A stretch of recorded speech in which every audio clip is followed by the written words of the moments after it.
Good morning class. मैं Manikant Kumar, assistant professor JP शिक्षक प्रशिक्षण महाविद्यालय बिहार शरीफ। अभी मैं बीएड द्वितीय वर्ष के छात्रों के लिए पेपर 1 नॉलेज एंड करिकुलम ज्ञान एवं पाठ्यक्रम से कुछ चर्चा करेंगे। तो इससे पहले मेरा जो चर्चा का विषय था वो था विद्यालय, कि विद्यालय की स्थापना क्यों हुई, हमारे समाज को विद्यालय की ज़रूरत क्यों हुई। क्योंकि पिछले क्लास में मैंने आदि मानव के शिक्षा के बारे में बात किया था कि जो आदि मानव थे वो अपनी शिक्षा दीक्षा कैसे ग्रहण करते थे, क्या चीज़ की ज़रूरत थी उनको, कैसे अपनी ज़रूरतों को पूरा करते थे। और उसी क्रम को आगे बढ़ाते हुए हमने विद्यालय तक पहुंचा था कि विद्यालय की स्थापना क्यों की गई, क्यों जरूरत हुई हमें विद्यालय की। तो इसी क्रम को आगे बढ़ाते हुए हम लोग देखते हैं कि कुछ विद्वानों ने विद्यालय को किस प्रकार से परिभाषित किया, उस पर हम लोग चर्चा करेंगे।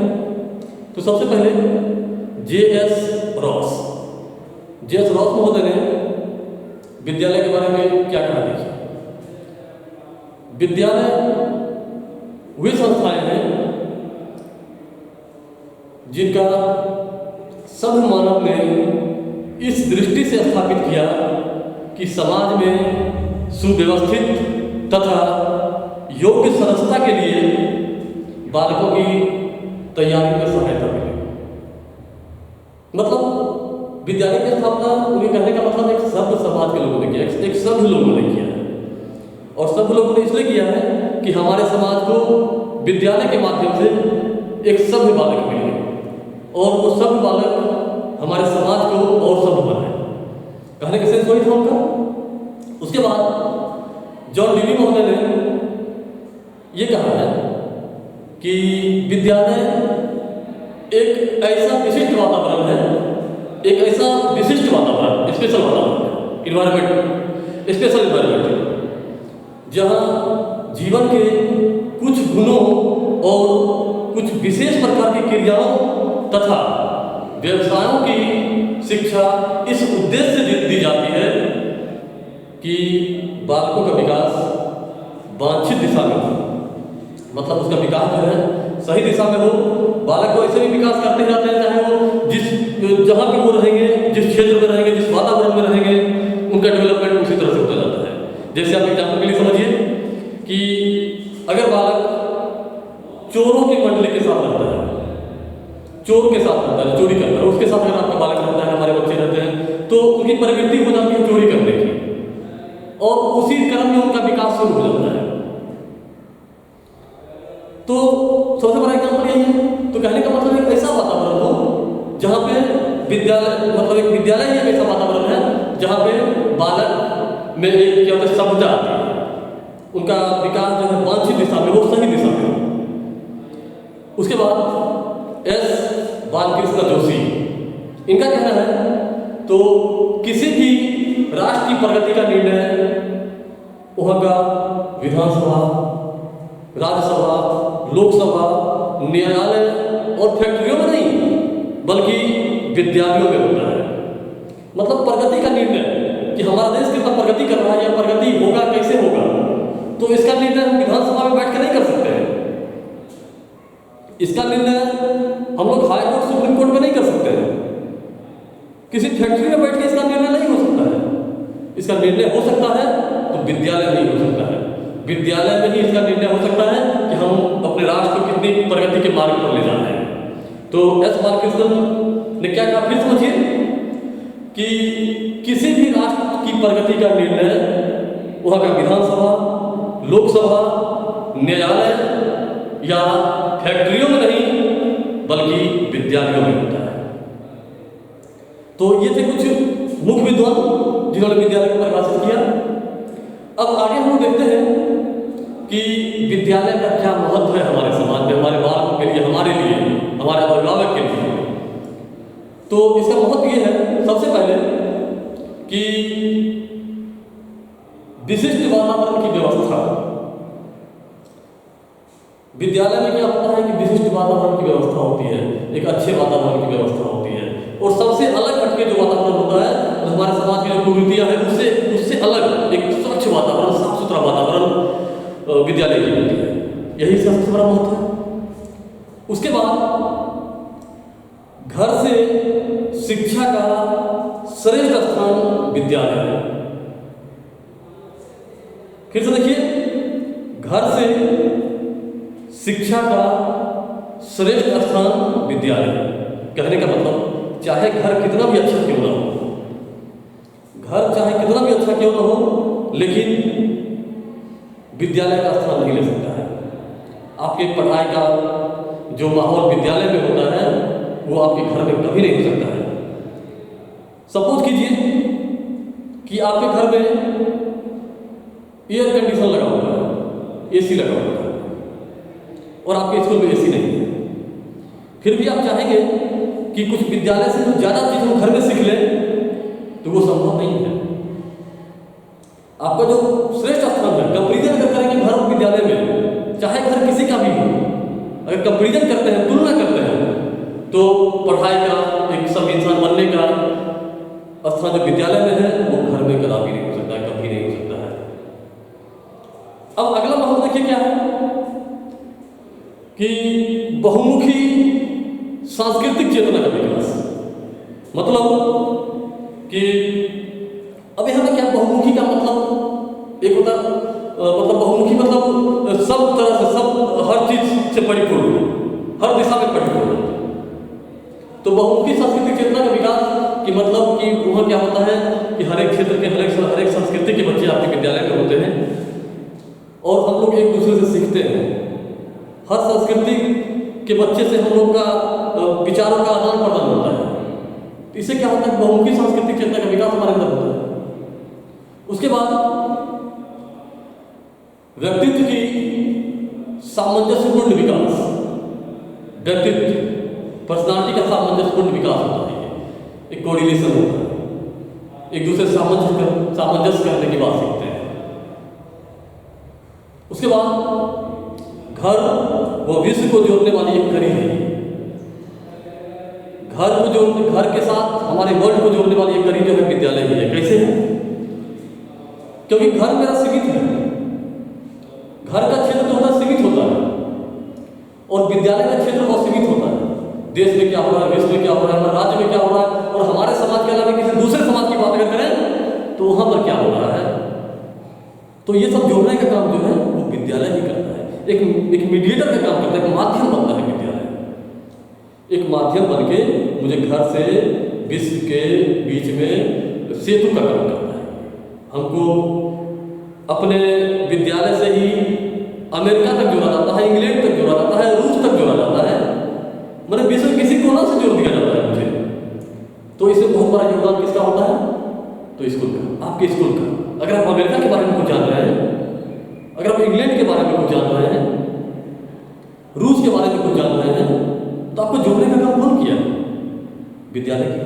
अगर विद्यालय नहीं होता तो आप घर से कितना पहुंच सकते थे, कहां तक पहुंच सकते थे? उसके बाद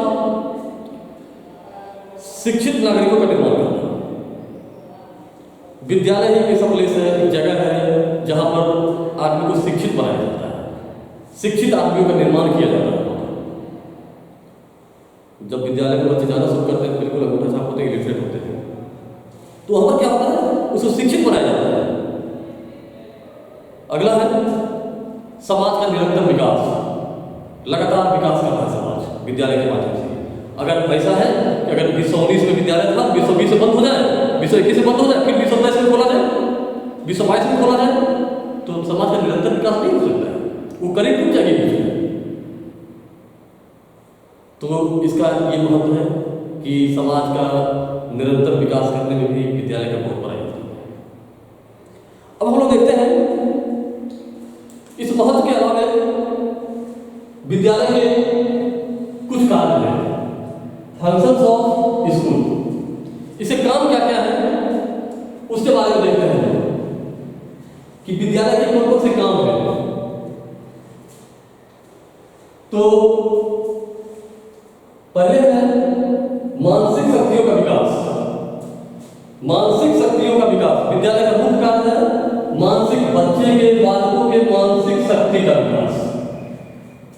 डेवलपमेंट ऑफ मेंटल पावर्स, बच्चे के मानसिक शक्तियों का विकास करना विद्यालय का मुख्य कार्य है। क्योंकि बच्चे को किताब देते पढ़ने के लिए, कोई सिलेबस देते पढ़ने के लिए, तो ये बात की बात है। फर्स्ट ऑफ ऑल हमें करना क्या है कि उसके मानसिक शक्तियों का विकास करना है। उसके बाद चारित्रिक विकास, कैरेक्टर डेवलपमेंट, उनको एक सब इंसान बनाना है। विद्यालय का काम है, अगर बच्चे खराब नहीं है, हमारे विद्यालय में प्रवेश लिए, अगर मेरे विद्यालय में आ गए, तो मेरा सबसे बड़ा फर्ज ये बनता है कि उनका कैरेक्टर डेवलपमेंट करना, चारित्रिक विकास करना। अगर कुछ गलत भी सोच रहे हैं, उनको सही रास्ते पे लाना विद्यालय का काम है। तो मुख्य कार्य में ये है कि अगर विद्यालय ना होता तो बालकों में चारित्रिक विकास, कैरेक्टर डेवलपमेंट कभी नहीं होता। विद्यालय का मुख्य कार्य ये भी है कि बच्चे को सही दिशा प्रदान करना, सही मार्ग प्रदान करना। उसके बाद सामाजिक भावना का विकास, डेवलपमेंट ऑफ सोशल फीलिंग। बच्चे को अंतर्मुखी बना के नहीं रखना है, हमें करना क्या है कि बच्चे को सामाजिक भावना का विकास करना है, स्वार्थी नहीं बनाना। विद्यालय का काम ये नहीं है कि बच्चे को स्वार्थी बना दे, सेल्फी बना दे। सेल्फी से हम खुद अपने बारे में सोच रहे, स्वार्थी है, मेरा जो है वही सब कुछ है, बाकी दुनिया से कोई मतलब नहीं। तो ऐसा नहीं है। विद्यालय का काम है ये कि उसका सामाजिक भावना जो है, सोशल फीलिंग जो है बच्चे में, उसका डेवलपमेंट करना, विकास करना।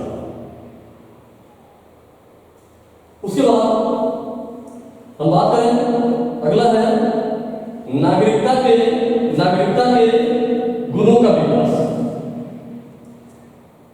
Development of citizenship quality.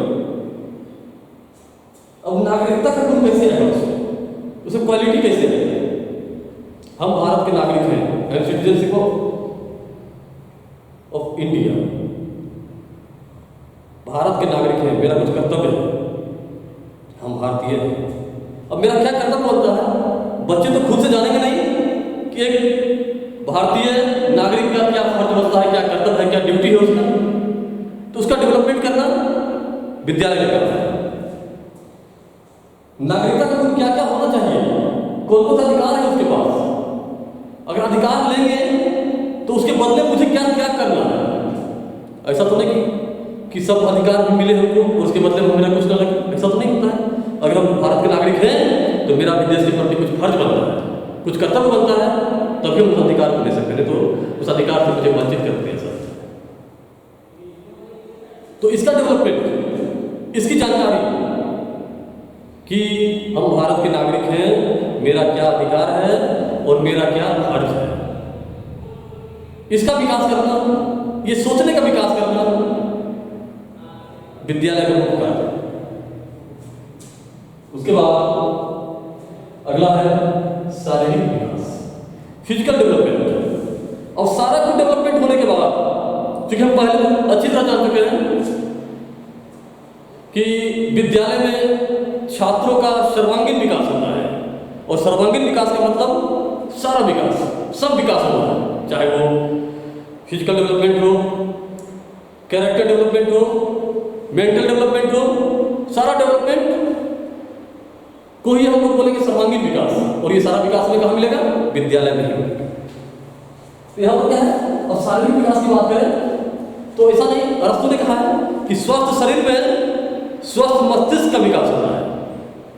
अगर शरीर शारीरिक रूप से अगर हम कमजोर रहेंगे तो ना हमारा मानसिक विकास होगा, ना हमारा चारित्रिक विकास होगा, ना हमारा सामाजिक भावना का विकास होगा, नागरिकता के गुणों का भी विकास नहीं होगा। और ये सब विकास, ये टोटल डेवलपमेंट कब होगा? जब हम शारीरिक रूप से मजबूत रहेंगे, फिजिकली रूप से स्ट्रॉन्ग रहेंगे, तभी हमारा शरीर स्वस्थ रहेगा, तभी हमारा मानसिक विकास हो सकता है, चारित्रिक विकास हो सकता है। तो ये काम भी विद्यालय का है कि बच्चे स्वस्थ कैसे रहेंगे, उन्हें खान पान पर ध्यान देना या दिलवाना। अगर जो बच्चे कमजोर हैं उनके पेरेंट्स से बात करेंगे कि आपके बच्चे कमजोर हैं, इनको ये चीज़ खिलाइए, इनको मजबूत बनाइए, योगा के माध्यम से, कसरत के माध्यम से, चाहे जो भी फिजिकल एक्टिविटी है उसके माध्यम से छात्रों को मजबूत बनाना, यानी कि शारीरिक रूप से, तभी और किसी मतलब क्वालिटी का डेवलपमेंट हो सकता है। और कोई उनका डेवलपमेंट तभी होगा जब हम शारीरिक रूप से स्वस्थ रहेंगे। उसके बाद सांस्कृतिक विकास, सांस्कृतिक विकास, cultural development, cultural development, cultural development, सांस्कृतिक विकास। अब ये क्या है कि हमारे यहाँ का जो समाज है, यहाँ की संस्कृति है, यहाँ की जो सभ्यता है, उसका भी विकास करना है। अब ऐसा नहीं कि हमारी पुरानी संस्कृति है, पुराने रीति रिवाज है, उसको हम बिल्कुल रिमूव कर दें, अलग कर दें और एक नई संस्कृति को पनपा दें, नई संस्कृति को जन्म दे दें। ये नहीं करना है। कहने का मतलब कि हमारी जो पुरानी संस्कृति है, जो हमारी पुरानी सभ्यता है, उसको ध्यान रखते हुए, उसको मद्देनजर रखते हुए हमें आगे डेवलप करना है। कुछ अगर छोटा हमारे पूर्वजों ने उस संस्कृति में कुछ छोड़ा है, कुछ छूटा आपके हिसाब से, तो उसमें कुछ जोड़ करके उसको और सब बनाइए। जो हमारी पुरानी रीति रिवाजें हैं उसमें और कुछ और जोड़िए। अपनी संस्कृति जो पुरानी संस्कृति है, पुरानी रीति रिवाज, उसकी रक्षा करते हुए हमें अपनी संस्कृति का विकास करना है। तो ये काम कहां से होगा? ये काम भी विद्यालय का, मुख्य कार्य विद्यालय का। उसके बाद व्यवसायिक व औद्योगिक विकास, vocational and industrial education, vocational and industrial education. अब क्या करना है कि विद्यालय का एक ही काम है कि बच्चे जो हैं वो अपने पैरों पे खड़ा कैसे होंगे, इंडिपेंडेंट कैसे होंगे खुद पे वो, तो सीधे तो हो नहीं सकता है। उन्हें इंडस्ट्रियल ट्रेनिंग देनी होगी, औद्योगिक प्रशिक्षण देना होगा, वोकेशनल कोर्स के बारे में बताना होगा, व्यवसायिक प्रशिक्षण देना होगा, तभी वो बच्चे डेवलप करेंगे, खुद पे डिपेंड होंगे। तो ये जितने भी वर्ग हैं, ये फंक्शन ऑफ स्कूल, ये मुख्य कार्य विद्यालय का यही। फिर से देखिए, विद्यालय के मुख्य कार्य मानसिक शक्तियों का विकास, डेवलपमेंट ऑफ मेंटल पावर्स,